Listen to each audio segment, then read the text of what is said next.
जागा आहे, आजूबाजूला पाळ आहे आणि आजूबाजूला पाळ असल्यावर ते पोकल्यांच्या साहाय्याने आपल्या शेतामध्ये विहीर खोदण्याचा प्रयत्न करत आहे. बघतो आपण आपल्या कॅमेऱ्यामध्ये की विहीर आहे, खोदून राहिले आहे, सध्या काम पूर्ण व्हायचं आहे, पाणी लागायचं आहे, परंतु पोकलँड सुद्धा इथं तयार आहे आणि या पोकलँडच्या मदतीने पूर्ण पाणी लावण्याचे ते प्रयत्न करत आहे, परंतु आपली हिंमत सोडत नाही. आणि बघतो आहोत की दिवसांदिवस शेतकरी आत्महत्या ह्या किती प्रमाणात होत चालल्या आहेत. कुठंतरी आपल्याला मनोबल वाढवायला पाहिजे आणि शेतकऱ्यांचे दिवस पुढे भविष्यात चांगले येणार आहे, कारण शेतीशिवाय पर्याय नाही आहे आणि कोणताही माणूस अन्नाशिवाय जगू शकत नाही. परंतु आपण लहानशा खेड्या विभागात आलेलो आहोत, पहाडात आलेलो आहोत आणि पहाडामध्ये इतकं सुंदर म्हणजे जिथं मुरमाड जमीन आहे त्या मुरमाड जमिनीवर इतक्या वेळ शेतीमध्ये आंब्याचे वनराई तयार करून ठेवलेली आहे. आणि बघतो आपण की या वनराईमध्ये मोठे मोठे आंब्याचे झाडं लागलेले आहेत आणि आंब्याच्या झाडात यामध्ये उत्पन्न सुद्धा मोठ्या प्रमाणात काढलेलं आहे.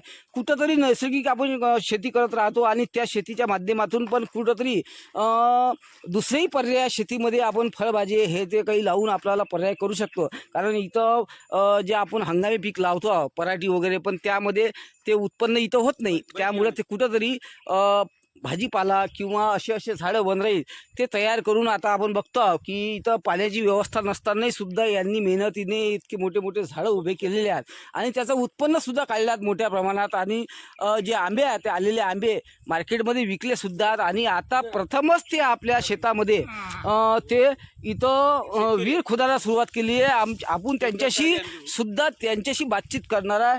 क्या बोलेंगे, कितने एकड़ खेत है ये? कितने एकड़ खेत है? हाँ, 2 एकड़। 2 एकड़। ये जो अपन ने आम के झाड़ लगाए तो कितने साल के ये झाड़? ये झाड़ अभी 7 साल के साल है। 7 साल हो गए। तो आप अभी कुआं खोद रहे हैं, इसमें तो पानी अभी आपने कहाँ से डाला इसको? नदी से लाकर डाला? हाँ, गुण से। गुण से। अभी आपने पोकलैंड के माध्यम से अपन कुआं यहाँ पे खोद रहे हैं, हाँ। तो किस पद्धति से खोद रहे हैं आप? अभी पोकलैंड भाड़े से हाँ, तो अभी तक क्या आपने हाथ से पानी डाला है? हाँ, हाथ से पानी डाला। अच्छा। हाँ, हाथ से बड़ा करा है, नदी से दोबारा है पानी गुण से। हे वडा पाटील हे शेतकरी आहेत आणि अल्पभूधारक शेतकरी आहे. कमी जागा आहे आणि या कमी जागेत ते जास्त उत्पन्न घेतात. वेगवेगळ्या जातीचे आंबा फळ त्यांनी लावलेले आहेत आणि हे गावरानी ओरिजिनल आंबा आहे आणि हा निसर्गाचं एक देण म्हणावं लागेल की या खरतळल्या जागेमध्ये यांनी इतक्या मोठ्या प्रमाणात उत्पन्न घेतलं, कधी खचून गेलेले नाही आणि यांना पाणी नाही, शासनाची कोणती मदत नाही, तरी मोठ्या जिद्दीने यांनी या वनराई तयार केली आणि या संपूर्ण शेतांची फळबाग म्हणून आंब्याची झाडं लावले आणि विविध पद्धतीचे झाडं आहेत आणि फार गोड सुंदर झाड आहे. प्रेमदास भाऊ, आपण मला एक विचारायचं आहे की आता हे आदिवासी लोक बिचारे आणि तिथं पाण्याची व्यवस्था नाही आहे, तिथं पाणी नाही आहे, तरी त्यामध्ये त्यांनी बाहेरून पाणी आणून झाडं जगवले आणि आपल्या प्लेन भागामध्ये इतकी मोठी सुपीक जमीन आहे, त्यामध्ये शेतकरी आत्महत्याचं प्रमाण वाढत चाललेलं आहे. परंतु मेलघाट मधील आदिवासी बांधवांचं आत्महत्याचं प्रमाण नाही आहे, परंतु मेहनती आहे आणि कुठंतरी मेहनत करावी आणि पुढे भविष्यात सुखीचे दिवस यावे. काय सांगाल तुम्ही या शेतकऱ्यांना? मेळघाटमध्ये असे भरपूर शेतकरी आहेत की त्यांना शासनाच्या विविध योजनेपासून खूप वंचित राहावं लागत आहे, परंतु असे शेतकरी आहेत की जिद्द सोडत नाहीत. सर्व कुटुंब, मुलं बाळं, पत्नी, वडील यांच्यासह शेतात राबतात, रात्रभर जागरण करतात.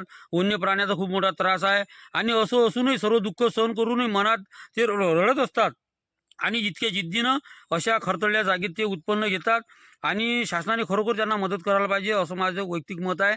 आणि आमचे गणेश भाऊ जे भास्कर आहेत हे माझे युवई आहेत आणि यांच्या शेतात मी आलेलो आहो. यांना म्हटलं मी तुम्हाला मदत करतो, तुमच्या शेतात आपण विहीर करू आणि पाण्याद्वारे आपल्या आणखीनही पीक या पद्धतीने चांगले घेता येतात. हे होते आपल्यासोबत प्रेमदास भाऊ आणि बघतो की इतकी सुंदर वनराई यांनी निर्माण केलेली आहे. बघतो आपण की अशा पद्धतीची वनराई आपल्याला पाहायला मिळणार नाही प्लेन भागमध्ये, पण मुरमाड जागा आहे आणि मुरमाड जागेवर याचंही उत्पन्न ते घेऊन राहिले आणि जिथे पाण्याची व्यवस्था नाही आहे त्या पाण्याच्या व्यवस्था नसलेल्या ठिकाणी कुठंतरी हिंमत करून विहीर खोदण्याचे काम केले आणि त्यांना साथ दिली प्रेमदास भाऊ तायडे यांनी. आणि आता जे विहिरीचं काम चालू आहे, आता विहिरीचं काम जवळपास 70-80 फूटपर्यंत यांनी पोकलँडद्वारे खोदलेलं आहे. आपण दाखवून राहिलो आपल्या कॅमेऱ्यामध्ये की इतक्यामध्ये सध्या विहिरीचं काम इथपर्यंत गेलेलं आहे. आता पाणी यामध्ये नशिबाने पाणी लागते किंवा नाही लागत, परंतु प्रयत्न यांचे चालू आहे आणि ही पोकलँड उभी आहे. आणि आपण खरोखरच या आदिवासी बांधवांना आपण सलाम करणार आहे, कारण त्यांची मेहनत आणि त्यांची जिद्द आणि चिकाटी अशा मुरमाड जाग्यावर त्यांचे प्रयत्न चालू आहे. आणि आपण बघतो आहोत की शेतकरी एकदम हवालदिल झालेला खचलेला आहे. त्यामुळं भविष्यात हे चांगले दिवस शेतकऱ्यासाठी येणार आहे आणि शेतकरी हा राजा म्हणूनच जगणार आहे. कृषीप्रधान देश आहे आणि कृषीप्रधान देशात शेतकरी हा राजाच राहणार आहे. पालकांनो, जरा इकडे लक्ष द्या. आपल्या पाल्याच्या उज्ज्वल भविष्यासाठी आता शिक्षणाची सर्वोत्तम संधी Shri Sant Gadgebaba English school and junior college of science, bus stand जवळ करसगाव, तालुका चांदूरबाजार, जिल्हा अमरावती. CBSE पॅटर्न स्कूल सोबत विद्यार्थ्यांच्या सर्वांगीण विकासासाठी सज्ज, अनुभवी व उच्च शिक्षित शिक्षक वर्ग, खेडीमेडीच्या वातावरणात आधुनिक शिक्षण, CCTV कॅमेरा, सुरक्षित परिसर, संगणक व प्रोजेक्टर सुविधा उपलब्ध. नर्सरी, KG1, KG2 ते 10वी पर्यंत प्रवेश सुरू झाला आहे.